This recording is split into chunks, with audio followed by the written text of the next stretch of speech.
আব্দুল্লাহ ইবনে মুবারক রহমাতুল্লাহি আলাইহি বলতেছে, বাবা, কবরের মধ্যে আল্লাহ পাক আমার সাথে অনেক সুন্দর ভালো আচরণ করেছে। আমাকে প্রশ্ন করেছে, মার রাব্বুকা, আমাকে প্রশ্ন করা হয়েছে, মার রাব্বুকা ওয়া মা দীনুকা ওয়া মান হাদার রাজুল আল্লাযী বুইসা ফীকুম ইউকালু লাহু মুহাম্মদ, তোমার ইস ধর্মের নাম কি, উনি কে? আমি তিনটা প্রশ্নের জবাব আল্লাহর রহমতে সুন্দরভাবে দিয়েছি। রব্বি আল্লাহ, দীন আল ইসলাম, হাদা মুহাম্মাদুর রাসূলুল্লাহ সাল্লাল্লাহু আলাইহি ওয়াসাল্লাম। তিনটা প্রশ্নের জবাব দেওয়া মাত্রই আল্লাহ পাক আওয়াজ দিছে, সাদাকা সাদাকা আবদি, আমার বান্দা সত্য বলেছে, আমার বান্দা প্রশ্নের সঠিক জবাব দিয়েছে, সঠিক জবাব। অতএব তার জন্য কবরটারে প্রশস্ত করে দাও। আফরিশুহু মিনাল জান্নাহ, আলবিসুহু মিনাল জান্নাহ, ওয়াফতাহু লাহু বাবান ইলাল জান্নাহ, তারে জান্নাতি পোশাক পরাও, জান্নাতি বিছানা বিছায় দাও। আর ওই যে জান্নাত, ওই জান্নাত থেকে কবর পর্যন্ত একটা সুরুং করে দাও, যেন সে কবরে শুয়ে শুয়া কিয়ামত পর্যন্ত জান্নাতের সুখ শান্তি পাইতে পারে। সব কিছু ঠিক আছে, আমি কবরে জান্নাতের ভিতরে আছি, জান্নাতের ভিতরে আছি, কিন্তু বাবা আমার বড় ঈর্ষা হয়। ঈর্ষা হয়। কিসের ঈর্ষা? আমার পাশের বাড়িতে ছিল যে কামার, আমার পাশের ঘরে যে থাকতো সে ছিল কামার, এই কামারও মারা গেছে। আর কামার রে আল্লাহ পাক জান্নাতে মর্যাদা আমার চেয়েও বাড়ায় দিছে। সুবহানাল্লাহ, আরো জোরে কোন। হুজুর এটা কোন কি? বলে হ, আমি তো বুঝি না, তার মর্যাদা বাইরে গেছে। চলে গেলেন, স্বপ্ন দেখা শেষ। এইবার যিনি স্বপ্ন দেখছে ইনিও কি আমাদের মতো সাধারণ মানুষ? ইনিও তো আরেক ওলি। উনি ওই কামারের ঘরে চলে গেছেন। জয়া কামারের ঘরে জয়া কামারের স্ত্রীকে জিজ্ঞেস করতেছেন, তোমার স্বামীর আমল কি ছিল একটু বলো, কি আমল ছিল তার একটু বলো। কেন, কি হয়েছে? আর কি হয়েছে মানে, স্বপ্ন যুগে আমি যা দেখেছি তোমার স্বামীর মর্যাদা আল্লাহ আব্দুল্লাহ ইবনে মুবারকের চেয়েও বাড়ায়া দিছে। স্ত্রীও তো অবাক হয়ে গেছে, কোন কি আপনি, এটা হতেই পারে না। আমার স্বামীর মর্যাদা এত বড় মুহাদ্দিস, এত বড় ওলি, তার চেয়েও আল্লাহ বাড়ায়া দিছে, কোন কারণে আমার বুঝে আসে না। তাহলে আমল কি ছিল একটু বলো, আমল কি ছিল বলো। এইবার স্ত্রী বলতেছে তার দুইটা আমলের কথা আমার মনে পড়ে। এক হলো আমার স্বামী এতটাই নামাজের পাবন্দি ছিল, লোহার কাম কাজ করত, যখনই হাতুড়ি উপরে উঠাইতো লোহাকে পিটানোর জন্য, ওই অবস্থায় যদি মসজিদের মিনার থেকে আজানের আওয়াজ আসছে, আল্লাহু আকবার, আল্লাহু আকবার, আল্লাহ মহান, আল্লাহ মহান, এই বইনা যখন ডাক দিয়েছে আমার স্বামী, তখনই হাতুড়িটা আর নিচে নামায় নাই, ওখান থেকে পিছনে ফালাইয়া দিছে। ফালায় বলছে, মালিক আমিও স্বীকার করি তুমি মহান, তুমি বড়, আমার কাজ ছোট, আমার কাজ ছোট, তুমি বড়, তুমি বড়। কাজটা আগায় নাই, পিছনে ফালায়া মসজিদে দৌড় দিছে। এই নজরে পড়ে আমার দ্বিতীয় আরেকটা আমল যদ্দূর মনে পড়ে, সেটা হলো আমার স্বামী সারাদিন লোহার কাজ কইরা যখন বিকালবেলা ঘরে ফিরত, এশার নামাজটা পইরা যখন ঘুমাইতো, শরীরটা তার ছেড়ে দিত, ক্লান্ত পরিশ্রান্ত, ক্লান্ত শরীর নিয়ে ঘুমায় পড়ত। আর পাশের ঘরটাই ছিল আব্দুল্লাহ ইবনে মুবারক রহমাতুল্লাহি আলাইহির ঘর। শেষ রাতে আব্দুল্লাহ ইবনে মুবারক তাহাজ্জুদের নামাজ পড়তেন, ফুফায় ফুফায় কাঁদতেন, চোখের পানি জড়ায় জড়ায় কাঁদতেন। ওই কান্নার আওয়াজটা যখনই আমরা শুনতাম, আমার স্বামী ঘুম থেকে উঠত, কিন্তু ক্লান্ত শরীরে এতটাই দুর্বল, উঠতে পারত না। শরীরটা ছিল তার বড় দুর্বল, চোখের পানি জড়ায় জড়ায় কাঁদত। দৃশ্যটা দেখতো আব্দুল্লাহ ইবনে মুবারক তাহাজ্জুদ পড়ে আর চোখের পানি জড়ায় কান্দে।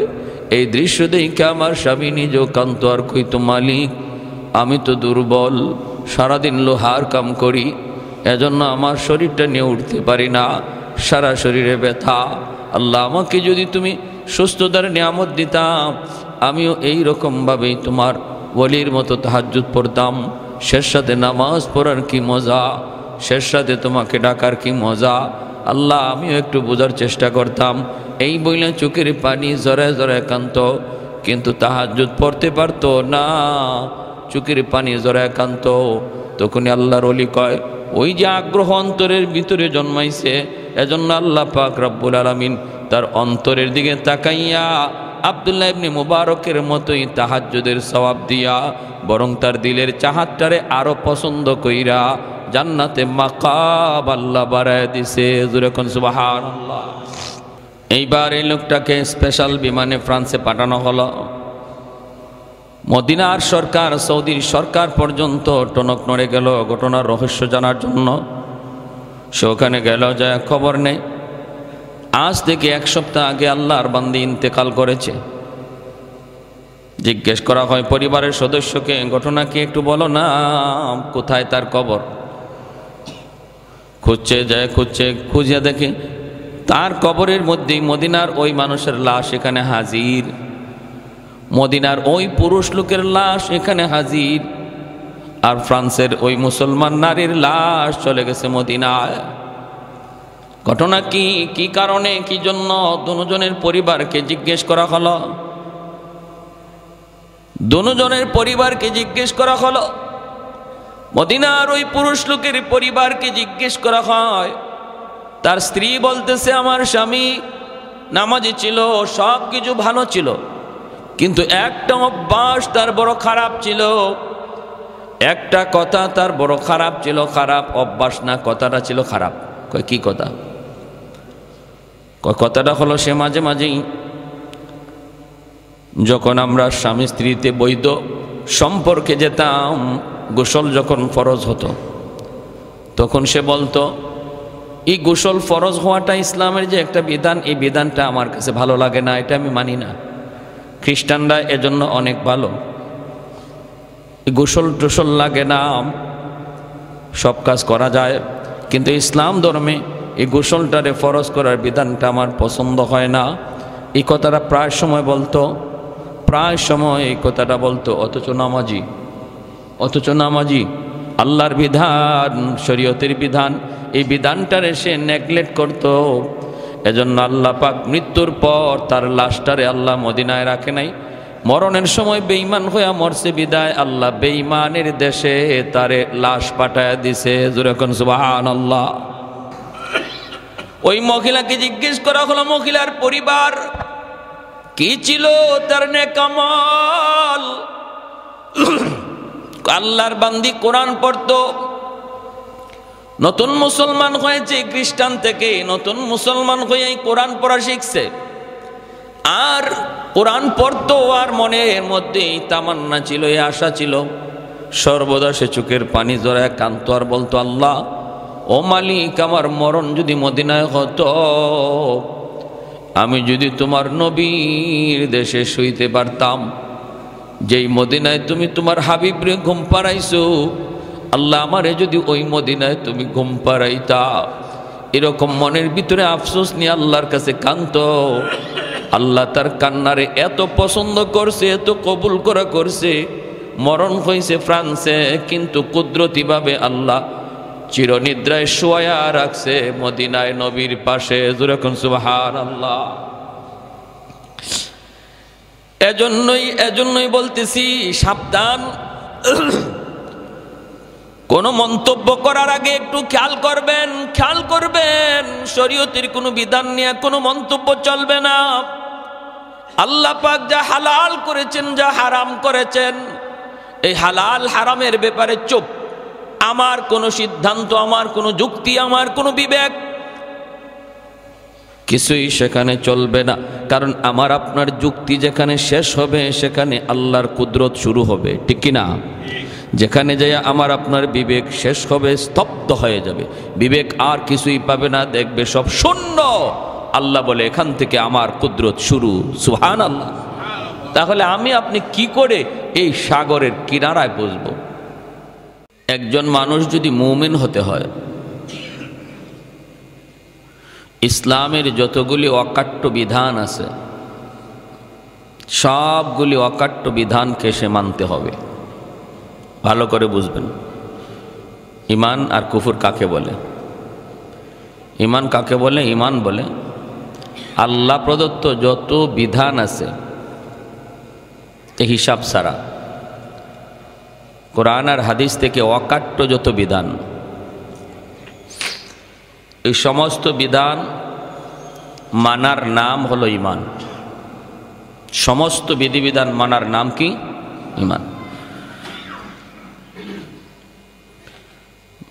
বলে নামাজ মানি, রোজা মানি, পর্দা মানি, হজ মানি, জাকাত মানি, সব কিছু মানি, আল্লাহর কোরআনে যত বিধান আছে সব মানি। সব মানার দ্বারা ঈমান হয়, মুমিন হয়। কিন্তু কাফের হইতে সব অস্বীকার করা লাগে না, একটা অস্বীকার করলেই কাফের।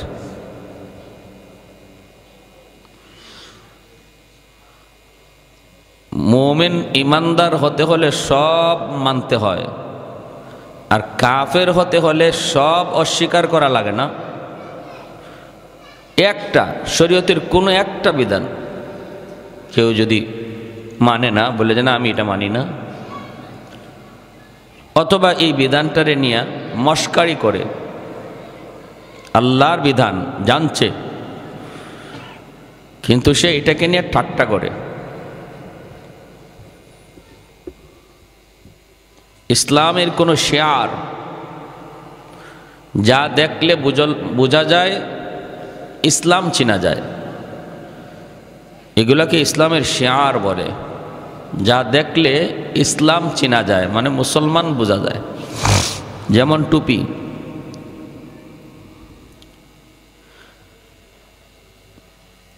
ইসলামের শেয়ার। মাদ্রাসা দেখলেই বোঝা যায় এটা মুসলমানের ধর্মীয় শিক্ষাঙ্গন। মসজিদ দেখলেই বোঝা যায় মুসলমানের ইবাদতের জায়গা। এগুলাকে বলা হয় শেয়ার। শেয়ার মানে চিহ্ন, আলামত। মেসওয়াক সামান্য একটা গাছের ডাল, মেসওয়াক। কেউ যদি বলে কি হুজুররা পাইছে, কি কয় কি না, এই আধুনিক যুগে, আল্ট্রা মডার্নের যুগে গাছের ডাল দিয়া দাঁত ঘষানি, এরা আনসোশাল, এরা সামাজিকতা বুঝে না। এটা রসুলের যুগে ব্রাশ ছিল না, তাই রসুল গাছের ডাল দিয়া দাঁত মাঝামাঝি করছে। এই যে আপনি বেঙ্গায়া মুখ বাঁকায়া কথা কইছেন, শেষ। রাজুল ইউমসিহুর রাজুলু মুমিনা ওয়া ইউমসি কাফিরা। আমি পারি না সেটা ভিন্ন কথা, দুর্বলতা থাকবে। আল্লাহ আমি এই আমলটা পারতেছি না, বা আমি এই আমলটা করতে পারতেছি না, আমি অপরাধী, আমাকে তৌফিক দাও। ঈমান থাকবে, বরং এটা আল্লাহরও পছন্দ করে। একজন মানুষ যখন আল্লাহর কাছে সারেন্ডার করে, নিজের দোষ স্বীকার করে, নিজের দোষটা আল্লাহর কাছে স্বীকার করে, এটা আল্লাহ খুব পছন্দ করে। কিন্তু দোষের উপরে অটল থেকে দোষটারে সঠিক মনে করা, এটা আল্লাহ খুব নারাজ হয়। ঈমান থাকে না, ঈমান থাকে না। এটা আমাদের বাস্তব জীবনেও আমরা দেখি।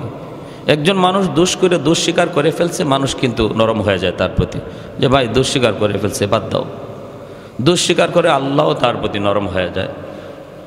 কিন্তু হাউজে সমাজে বসে যদি সে তার দোষটারে সঠিক বুঝাইতে চায়, না সে যে দোষ করছে এটা ঠিক করেছে, এটা যদি বলে, তাহলে কি কারো ভালো লাগে?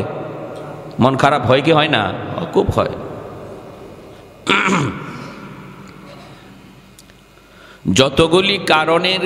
যতগুলি কাজের দ্বারা, যতগুলি কারণে ঈমান ভঙ্গ হয়,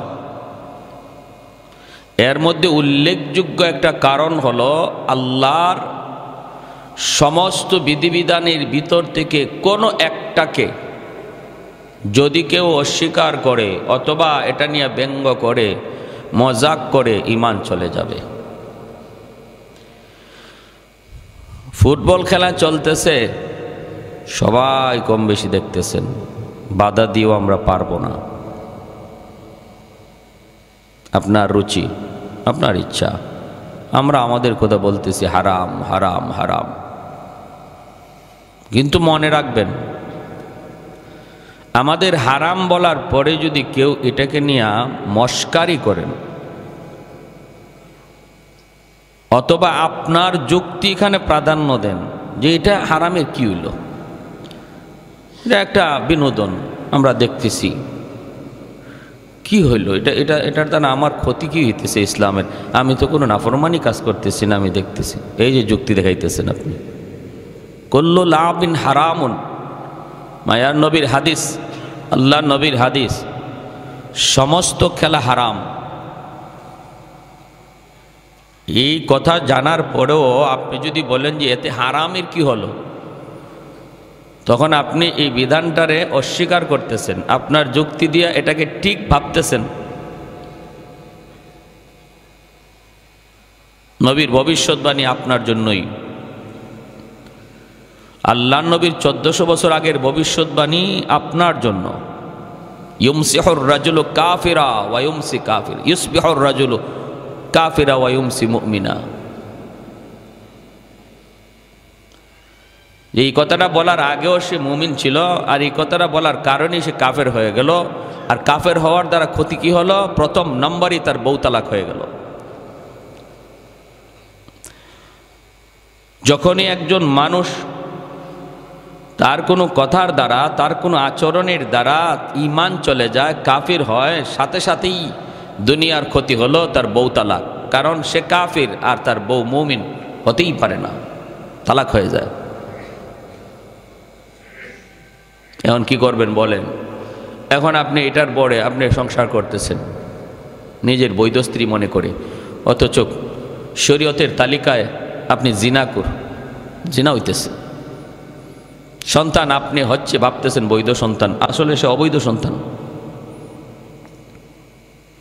সমাজ কেন এতটা নষ্ট হচ্ছে?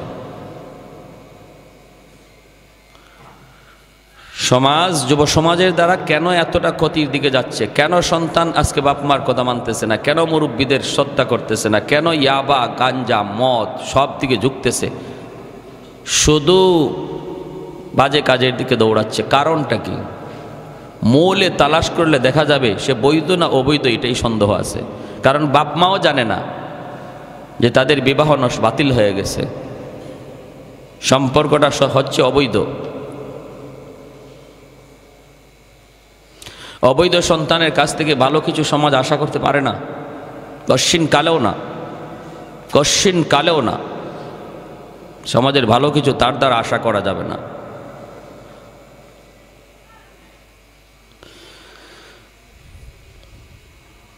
মান আমিলা সালিহাম মিন যাকারিন আও উনসা ওয়া হুয়া মুমিন ফালানুহইয়ান্নাহু হায়াতান তাইয়্যিবা ওয়ালানাজজিয়ান্নাহুম আজরাহুম বিআহসানি মা কানু ইয়ামালুন। সাহাবায়ে কেরাম রাদিয়াল্লাহু তাআলা আনহুমের ভিতরে এত ভয় ছিল, হায় আমার দৌলতে ঈমান কখন জানি আমার কাছ থেকে চলে যায়। অথচ সর্বদা আল্লাহর নবীর সাথেই থাকতেন, নবীর কথাতেই তারা চলতেন, নবীর কথা মানতেন, নবীর মতো হাঁটতেন, নবীর মতো ঘুমাইতেন, আল্লাহর নবীর মতো খাইতেন, আল্লাহর নবীর মতোই দুনিয়াদারি করতেন। কিন্তু এরপরও এত ভয়। হযরত হানজালা রাদিয়াল্লাহু তাআলা আনহু হঠাৎ করে চিল্লাইতেছেন, নাফাকা হানজালা, নাফাকা হানজালা, হানজালা মুনাফিক হয়ে গেছে। নিজেরে নিজে বলতেছেন হানজালা মুনাফিক হয়ে গেছে, হানজালা মুনাফিক হয়ে গেছে। আল্লাহর নবীর দরবারের দিকে দৌড়াইতেছেন।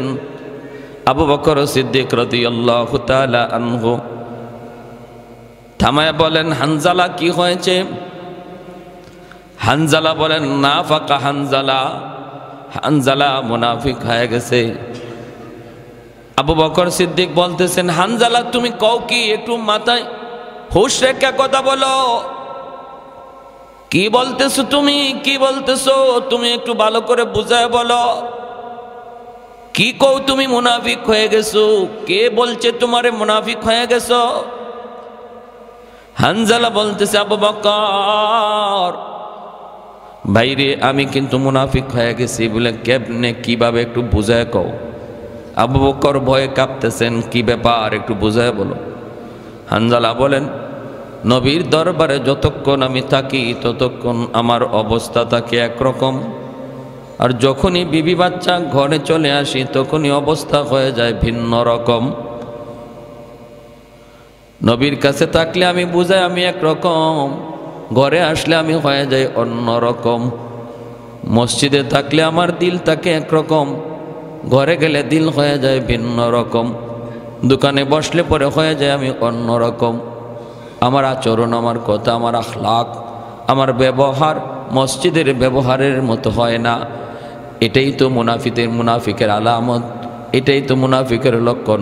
মুনাফিক জায়গায় জায়গায় ভিন্ন রূপ ধরে, আর মুমিন সব জায়গায় এক রূপ নিয়ে চলে। মুমিন মসজিদের ভিতরে যেমন মসজিদের বাইরেও তেমন। মসজিদে আল্লাহর ডরায়, দোকানে বসলেও আল্লাহর ডরায়। মসজিদে আল্লাহকে ভয় পায়, ঘরে গেলেও আল্লাহকে ভয় পায়। এতে হলো মুমিনের আলামত। আর ভিন্নতা যার ভিতরে আসে এটা তো মুনাফিকের আলামত। যেই মাত্র হানজালা এমন কথা বলছেন, সাথে সাথে আবু বকর সিদ্দিক রাদিয়াল্লাহু তাআলা আনহু চিৎকার দিয়া বলেন তাহলে হানজালা যদি এই কারণে মুনাফিক হয়ে যায়, আমি আবু বকরও মুনাফিক হয়ে গেছি। এই কারণে যদি মুনাফিক হয় তাহলে আমি আবু বকর মুনাফিক হয়ে গেছি। তাড়াতাড়ি চলো আল্লাহর নবীর কাছে, সমাধান জেনে নেই, সমাধান জেনে নেই, বাঁচার উপায় কি একটু বুঝে আসি। দুজন পেরেশান হয়ে নবীর দরবারে হাজির।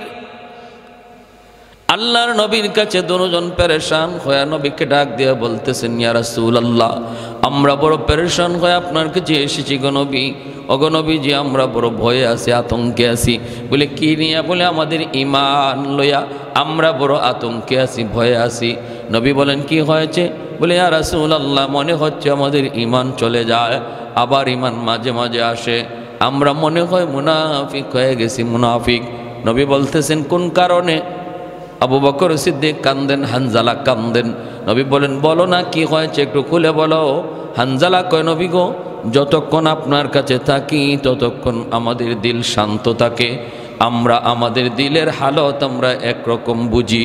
যখনই মসজিদ থেকে বের হয়, যখনই ঘরে যাই, বিবি বাচ্চার কাছে যাই, যখনই সমাজের সাথে তাল মিলাই, যখনই আমরা আমাদের ব্যবসার প্রতিষ্ঠানে যাই, তখনই আমাদের চেহারা অন্যরকম হয়ে যায়, দিলের হালত পরিবর্তন হয়ে যায়। ইয়া রাসূলুল্লাহ এটা তো মুনাফিকের আলামত। মুনাফিকের হালত হলো সে ভিন্ন জায়গায় ভিন্ন রূপ নেয়, এক এক জায়গায় এক এক রূপ নেয়, এটা হলো মুনাফিকের আলামত। তাহলে আমরা তো মুনাফিক হয়ে গেছি, মুনাফিক। আল্লাহর নবী রহমতের নবী বলেন, মায়ার নবী তখন দুজনকে বুকে জড়ায় ধইরা আদর করেন, সান্ত্বনা দিয়ে নবী বলেন না আবু বকর, হানজালা, আমি নবী সুসংবাদ দিচ্ছি তোমরা মুনাফিক না। জোরে কোন সুবহানাল্লাহ। এ হানজালা, আবু বকর, মুনাফিক কারা কারা এটা আমি নবীও জানি না, যদি আল্লাহ আমাকে না জানায়। জোরে কোন না সুবহানাল্লাহ। মুনাফিকের হালত হলো কলিজার ভিতর, নেফাকের অবস্থান হলো কলিজার ভিতর, অন্তরের ভিতরে। বাহ্যিক আমল দেখা, বাহ্যিক কোনো কাজ দেখা কাউকে মুনাফিক বলা যাবে না। দিলের ভিতরে কুফর, মুখে ঈমান, এর নাম হলো মুনাফিক। দিলের ভিতরে কুফর আর মুখে ঈমান। তোমাদের দিলে তো কুফর নয়, দিলের ভিতরে কোনো কুফরই নয়, বরং আমলের ভিতরে তারতম্য সৃষ্টি হয়। মসজিদের ভিতরে তোমাদের আমল একরকম, মসজিদের বাইরে গেলে আমলের মধ্যে ভিন্নতা আসে, আমলের ভিন্নতার দ্বারা মুনাফিক হয় না, ইমানের ভিন্নতার দ্বারা মুনাফিক হয়। জোরে বলি সুবহানাল্লাহ। না না, তোমরা মুনাফিক না। আমলের ভিতরে তারতম্য হতে পারে, কিন্তু ইয়াকিনের ভিতরে, বিশ্বাসের ভিতরে যদি তারতম্য হয় তাহলে কিন্তু মুনাফিক হয়ে যায়, মুনাফিক হয়ে যায়। আল্লাহ নবী সান্ত্বনা দিলেন। সাহাবায়ে কেরাম রাদিয়াল্লাহু তাআলা আনহুমের ভিতরেও কি পরিমাণ ভয় ছিল, কি পরিমাণ ভয়, কিন্তু আমাদের অন্তরে বিন্দু পরিমাণ ভয় নাই। আমাদের চালচলনে বোঝা যায় মুসলমানের ঘরে জন্ম নিয়া আমি তো মুসলমান, নিশ্চিত মুসলমান, আমার মুসলমানি যাবে কোথায়? আমি ইমানদারের ঘরে জন্ম নিয়েছি, আমার ইমান যাবে কোথায়? এক নাম্বার কারণ হলো শরীয়তের কোনো বিধিবিধান, অকাট্য বিধিবিধানের একটাকে যদি কেউ অস্বীকার করে অথবা মজাক করে, ঠাট্টা করে, সাথে সাথে ইমান থাকে না যায়? দূরে বলেন, থাকে না যায়? যায়। এজন্য বলি, শরীয়ত যেগুলাকে হালাল বলেছে, যেগুলাকে হারাম বলেছে, এই সমস্ত হালাল জিনিসকে 100% হালাল জানতে হবে। যেগুলাকে শরীয়ত হারাম বলেছে, প্রত্যেকটা হারাম জিনিসকে অন্তর থেকে হারাম জানতে হবে। যদি আপনি এই হাজারো হারামের ভিতরে একটা হারাম, যেটাকে যে কোনো একটা হারাম অস্বীকার করলেন অথবা এটা মানতে পারলেন না, তাহলে ঈমান থাকে না যায়? যায়। তাহলে কি বুঝলাম আমরা? ঈমানদার হতে হলে সব মানতে হয়, আর কাফের হতে হলে সব ছাড়তে হয় না, সব অস্বীকার করতে হয় না, একটা অস্বীকার করলেই কাফের হয়ে যায়। এজন্যই নবীজি বলেছেন কাফির হওয়াটা এতটা সহজ হয়ে যাবে যে এই মুমিন এই কাফির, এই মুমিন এই কাফির।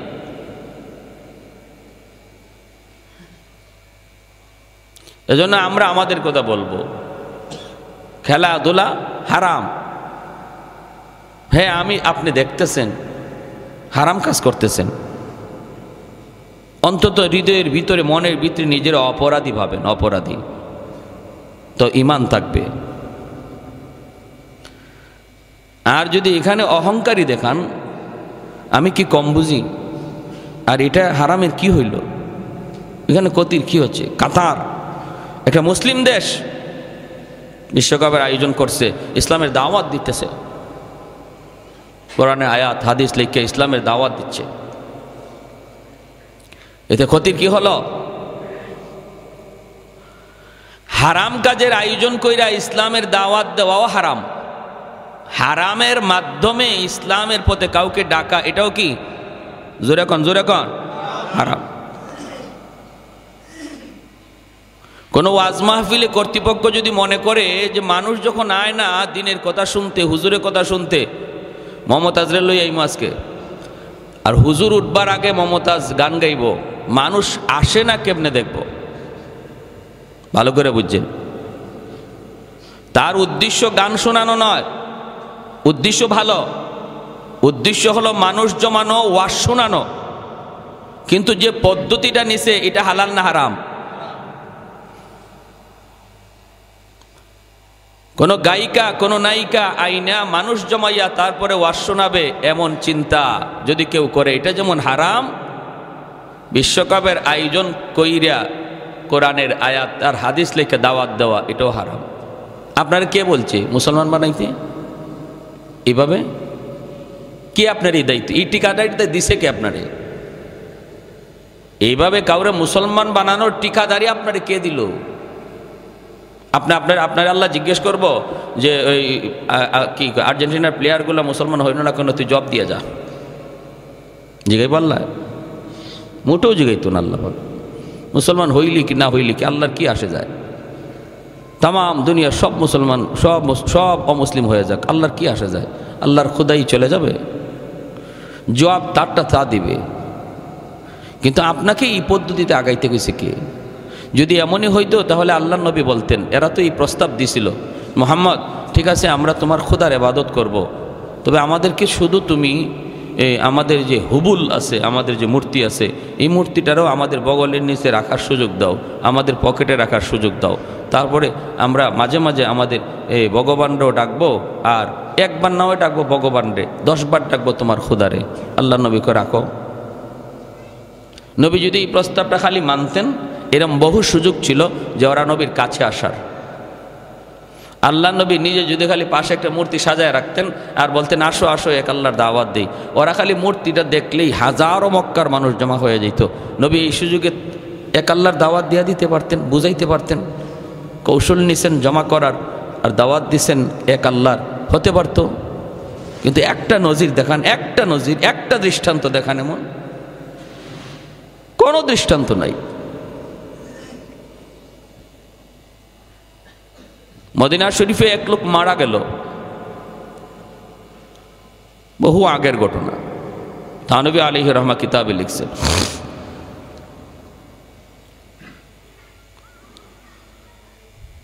কোন কারণে তার কবর আবার খনন করতে হলো।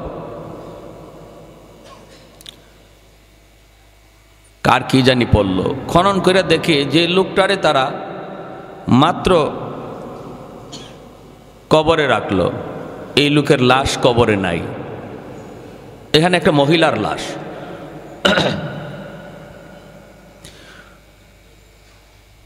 মহিলার লাশ রাখলো, পুরুষ, ভিন্ন এক মহিলার লাশ।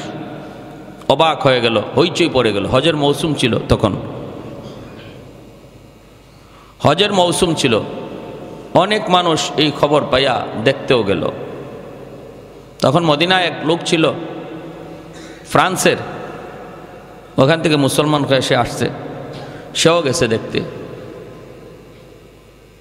এই মহিলারে কেউ চিনে না, মদিনার সব মানুষ আসছে, কেউ চিনে না এই মহিলাকে। ও ফ্রান্সের লোকটা যায়া দেখছে, ও সব দেশের লোকই তো দেখতেছে, ও দেখি চিনে ফেলছে, যারে এই মহিলার বাড়ি তো ফ্রান্স, এখানে আসলো কেমন করে। আর আমি তো হজের মৌসুমে, হজের সফরে আসার আগে আমি তারে কোরআন পড়াই। সুবহানাল্লাহ, জোরে কোন।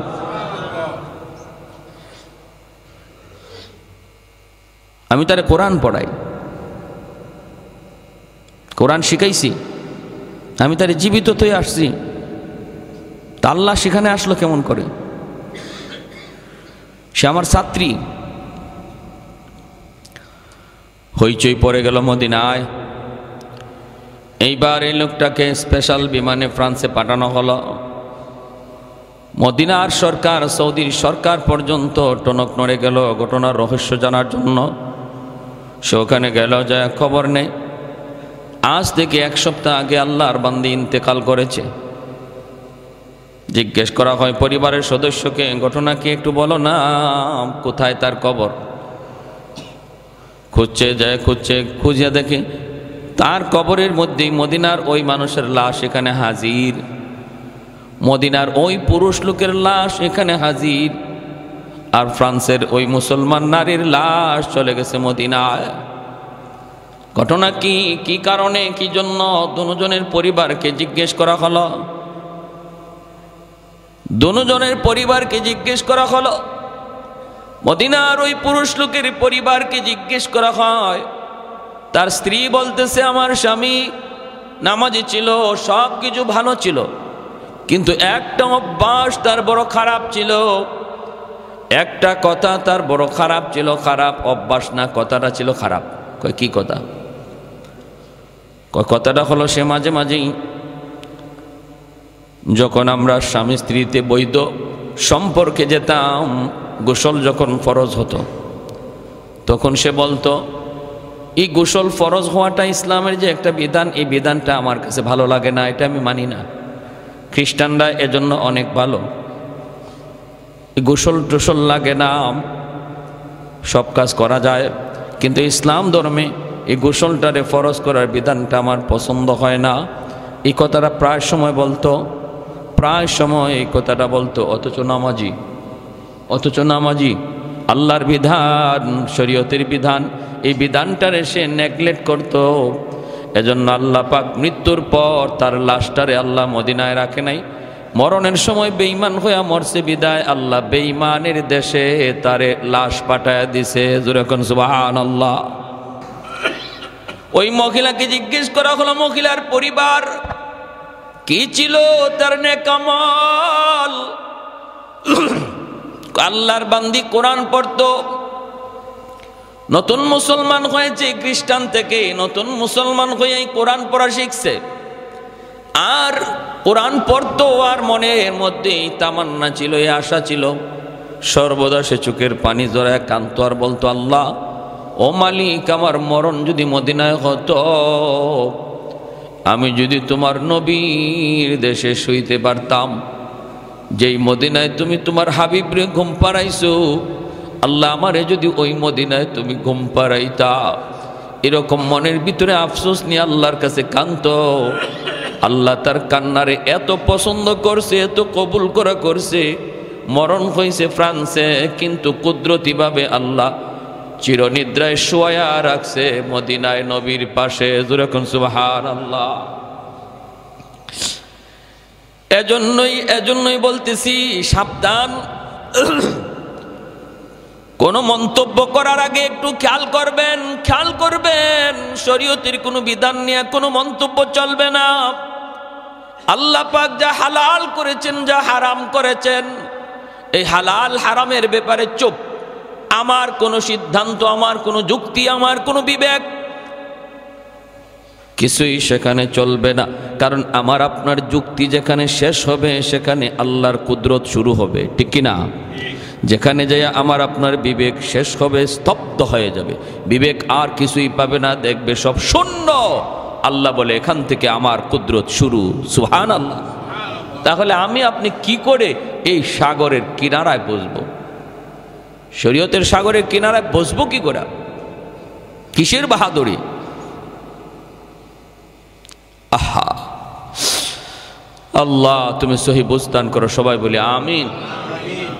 এজন্য দিলের মধ্যে কোনো আমলের প্রতি চাহাত, আগ্রহ জন্ম না। সাহাবায়ে কেরাম রাদিয়াল্লাহু তাআলা আনহুমের তো এমন ছিল, তারা ঈমান আমলের প্রতিযোগিতা করত।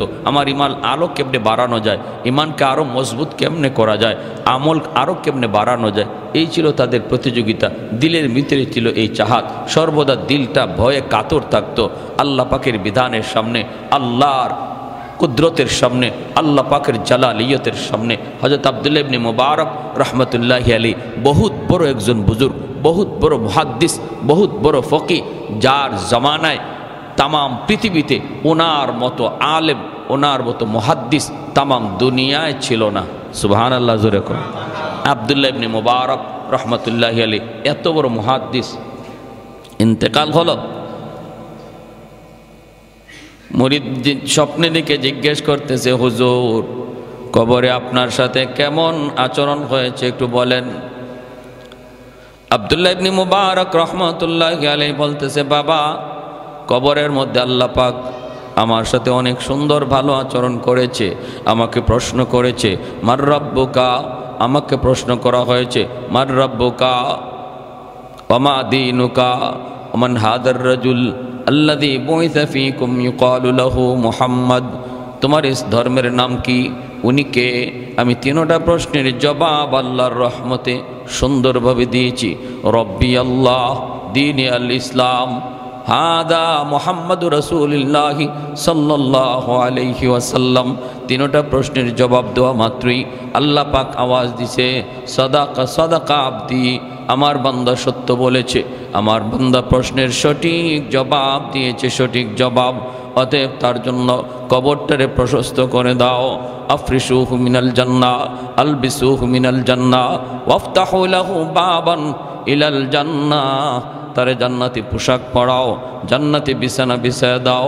আর ওই যে জান্নাত, ওই জান্নাত থেকে কবর পর্যন্ত একটা সুরুং করে দাও, যেন সে কবরে শুয়ে শুয়া কিয়ামত পর্যন্ত জান্নাতের সুখ শান্তি পাইতে পারে। সব কিছু ঠিক আছে, আমি কবরে জান্নাতের ভিতরে আছি, জান্নাতের ভিতরে আছি, কিন্তু বাবা আমার বড় ঈর্ষা হয়। ঈর্ষা হয়। কিসের ঈর্ষা? আমার পাশের বাড়িতে ছিল যে কামার, আমার পাশের ঘরে যে থাকতো সে ছিল কামার, এই কামারও মারা গেছে। আর কামার রে আল্লাহ পাক জান্নাতে মর্যাদা আমার চেয়েও বাড়ায় দিছে। সুবহানাল্লাহ, আরো জোরে কোন। হুজুর এটা কোন কি? বলে হ, আমি তো বুঝি না, তার মর্যাদা বাইরে গেছে। চলে গেলেন, স্বপ্ন দেখা শেষ। এইবার যিনি স্বপ্ন দেখছে ইনিও কি আমাদের মতো সাধারণ মানুষ? ইনিও তো আরেক অলি। উনি ওই কামারের ঘরে চলে গেছেন। জয়া কামারের ঘরে জয়া কামারের স্ত্রীকে জিজ্ঞেস করতেছেন, তোমার স্বামীর আমল কি ছিল একটু বলো, কি আমল ছিল তার একটু বলো। কেন, কি হয়েছে?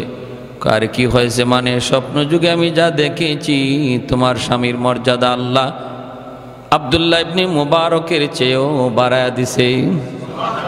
স্ত্রীও তো অবাক হয়ে গেছে, কোন কি আপনি, এটা হতেই পারে না। আমার স্বামীর মর্যাদা এত বড় মুহাদ্দিস, এত বড় ওলি, তার চেয়েও আল্লাহ বাড়ায়া দিছে, কোন কারণে আমার বুঝে আসে না। তাহলে আমল কি ছিল একটু বলো, আমল কি ছিল বলো। এইবার স্ত্রী বলতেছে তার দুইটা আমলের কথা আমার মনে পড়ে। এক হলো আমার স্বামী এতটাই নামাজের পাবন্দি ছিল, লোহার কাম কাজ করত। যখনই হাতুড়ি উপরে উঠাইতো লোহাকে পিটানোর জন্য, ওই অবস্থায় যদি মসজিদের মিনার থেকে আজানের আওয়াজ আসছে, আল্লাহু আকবার, আল্লাহু আকবার, আল্লাহ মহান, আল্লাহ মহান, এই বইনা যখন ডাক দিয়েছে আমার স্বামী, তখনই হাতুড়িটা আর নিচে নামায় নাই, ওখান থেকে পিছনে ফালাইয়া দিছে। ফালায় বলছে, মালিক আমিও স্বীকার করি তুমি মহান, তুমি বড়, আমার কাজ ছোট, আমার কাজ ছোট, তুমি বড়, তুমি বড়। কাজটা আগায় নাই, পিছনে ফালায়া মসজিদে দৌড় দিছে। এই নজরে পড়ে আমার দ্বিতীয় আরেকটা আমল যদ্দূর মনে পড়ে, সেটা হলো আমার স্বামী সারাদিন লোহার কাজ কইরা যখন বিকালবেলা ঘরে ফিরত, এশার নামাজটা পইরা যখন ঘুমাইতো, শরীরটা তার ছেড়ে দিত, ক্লান্ত পরিশ্রান্ত, ক্লান্ত শরীর নিয়ে ঘুমায় পড়তো। আর পাশের ঘরটাই ছিল আব্দুল্লাহ ইবনে মুবারক রাহমাতুল্লাহি আলাইহির ঘর।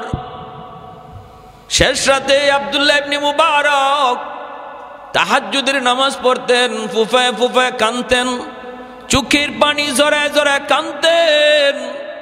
ওই কান্নার আওয়াজটা যখনই আমরা শুনতাম, আমার স্বামী ঘুম থেকে উঠত, কিন্তু ক্লান্ত শরীরে এতটাই দুর্বল, উঠতে পারতো না। শরীরটা ছিল তার বড় দুর্বল, চোখের পানি জড়ায় জড়ায় কাঁদত। দৃশ্যটা দেখতো আব্দুল্লাহ ইবনে মুবারক তাহাজ্জুদ পড়ে আর চোখের পানি জড়ায় কান্দে।